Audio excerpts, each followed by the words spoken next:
जय हिंद। साइंस में बायोलॉजी का एक टॉपिक है सिंड्रोम, जो कि बहुत ज्यादा इंपॉर्टेंट है। और इंपॉर्टेंट यदि आप क्लास में नहीं है फिर भी ये आपको जानना क्या है बहुत ज्यादा जरूरी है, क्योंकि ये हर एग्जाम के कोई यदि जनरल कंपटीशन देना है या फिर आप जो ऐसे ही कंपटीशन करवा देते हैं हमारे यहाँ पुरस्कार में साइकिल मिलेगी, ये मिलेगा, वो मिलेगा, तो उन सब के परीक्षाओं में क्या होता है, इस प्रकार के क्वेश्चन आ ही जाते हैं। ठीक है ना। तो आप 10 मिनट देखेंगे तो हो सकता है कुछ ऐसे क्वेश्चन आपको मिल जाए जो 1-2 नंबर आपको जरूर देख मतलब कि दे करके चले जाएंगे। ठीक है ना। तो स्टार्ट करते हैं सिंड्रोम। वैसे हमारे चैनल पर तो डेली पॉलिटिकल साइंस की ही वीडियो अपलोड की जाती है, लेकिन आज और इससे पहले बायोलॉजी की वीडियो अपलोड की थी, तो आज ये भी करते हैं। ठीक है ना। तो अंत तक बन रही है जरूर। ठीक है। अगर आपको वीडियो साफ नहीं दिखाई दे रही है तो प्लीज अपने कैमरे की मतलब अपने फोन से क्या करिए, क्वालिटी को बढ़ा लीजिए। ठीक है ना।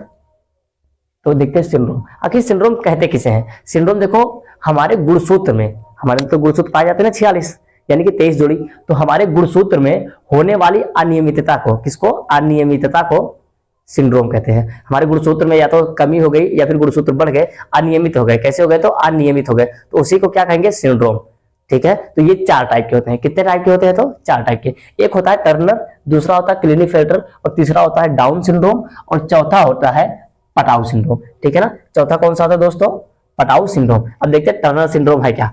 टर्नर सिंड्रोम जो है वो केवल महिलाओं में पाया जाता है। किसमें पाया जाता है? तो केवल और केवल फीमेल में पाया जाता है। अब देखो, गुणसूत्र घटेगा या तो बढ़ेगा, तो इसमें क्या होता है ना, गुणसूत्र एक घट जाता है।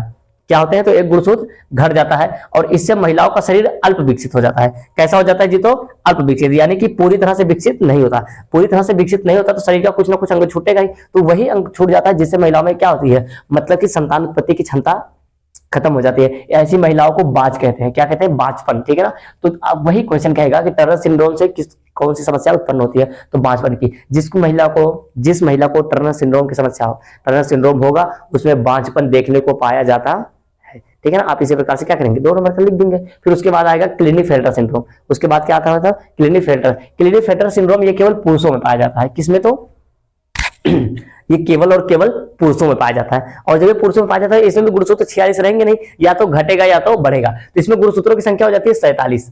कितनी हो जाती है? तो 47। और जब जो पुरुष होते हैं ना, उनका शरीर अजीब प्रकार का हो जाता है, और उसमें नपुंसकता देखने को पाई जाती है। क्या पाई जाती है? तो उसमें नपुंसकता देखने को पाई जाती है। फिर देखो, अब पुरुषों में तो नपुंसकता जरूरी सिंड्रोम की वजह से हो, और आजकल भी तो क्या है, बहुत तेजी से बढ़ रही है नपुंसकता पुरुषों में। देखोगे, यदि देखोगे तो, क्योंकि आज जो 14-15 साल के बच्चे हैं, मतलब 14-15 साल के जो भी हो, 8, 9, 10 में चले जा रहे हैं, तो उन सबके हाथ में क्या है? मोबाइल हो गया है। उसको पकड़ रहे तो खट के आवाज करेगा भी। सबके हाथ में क्या है? क्यों फोन ही आ गया, तो अलग अलग के प्रकार की क्या है, फीलिंग जगती रहती है, तो ये वो वीडियो हमेशा देखते रहते हैं, तो हस्तमैथुन की क्रिया ज्यादा करते हैं। इसीलिए आजकल के मतलब कि नवयुवकों में क्या है, हस्तमैथुन करने की वजह से ही आजकल के नवयुवकों में क्या ज्यादातर नपुंसकता देखने को पाई जा रही है। ठीक है। तो अब चलते हैं अपने डाउन सिंड्रोम की तरफ। ठीक है। डाउन सिंड्रोम में क्या होता है? तो ये मेल और फीमेल दोनों के अंतर्गत होता है। थोड़ा सा रुक जाए तो लेटे बुझ जाइए ना। तो इसमें क्या होता है, डाउन सिंड्रोम में ये महिला और पुरुष दोनों में पाया जाता है। इसमें क्या हो जाता है कि फिर देखो, जो महिला पुरुष दोनों में पाया जाता है, तो इसमें नपुंसकता वगैरह कुछ नहीं था। इसमें शरीर उनका बेडोल हो जाता है, मतलब कि जहां तहां से मोटा होना शुरू हो जाएंगे, अजीब प्रकार के क्या होंगे, तो मोटे हो जाएंगे उनका शरीर एकदम से। और ऊपर का होठ, मतलब ये दोनों होठ क्या होंगे, एकदम मोटे मोटे हो जाएंगे। कैसे हो जाएंगे? तो एकदम मोटे मोटे, और देखने में एकदम भयानक लगता है। और ऐसे व्यक्ति को मंगोलाइट कहा जाता है। क्या कहा जाता है? तो मंगोलाइट। आप मोटका मोटका नहीं कह सकते। ठीक है। आपके गांव में है तो उसको चिल्लाइए, आप, अलग बात है। ठीक है। लेकिन जो साइंटिफिकली नाम है, जिसे जिन्हें बताया जाता है साइंटिफिकली, उनको कहा जाता है मंगोलाइट। ऐसे व्यक्ति को क्या कहा जाता है? तो मंगोलाइट। अब आता है हमारा चौथा वाला सिंड्रोम। चौथा सिंड्रोम में देखो, इसमें भी तो क्या होगा, गुणसूत्र में घटना बढ़ना तो लगा ही रहेगा। तो इसमें क्या होगा? तो गुणसूत्र 47 होते हैं। इसमें भी गुणसूत्र क्या होते हैं? 47 होते हैं। याद रखिएगा, केवल टर्नर सिंड्रोम में क्या होते हैं? घटते हैं, और बाकी 3 के तीनों सिंड्रोम में क्या होते हैं? बढ़ जाते हैं, 46 से 47 होते हैं। तो ये मेल और फीमेल दोनों में पाया जाता है। इसमें क्या होता है ना कि ऊपर के जो होठ होते हैं ना, वो कटे होते हैं।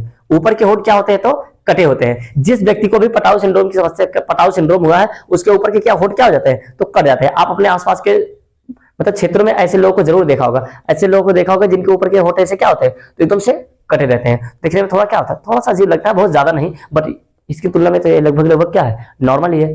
ठीक है। तो आप याद रखिए। ठीक है ना। Turner syndrome, Klinefelter syndrome, Down syndrome, Patau syndrome. यदि आपसे कोई पूछे कि बच्चा ये सिंड्रोम क्या होता है, सिंड्रोम कैसे होता है, मतलब कैसे हो जाता है, तो आप जरूर बता दीजिएगा कि हमारे गुणसूत्रों में होने वाली अनियमितता को क्या कहते हैं? तो सिंड्रोम कहते हैं। और ये 4 टाइप के होते हैं। एक होता है टर्नर सिंड्रोम, क्लिनेफेल्टर सिंड्रोम, और डाउन सिंड्रोम, और चौथा हो जाता है तो पटाउ सिंड्रोम। ठीक है। आप ये बता दीजिएगा जरूर, ठीक है ना।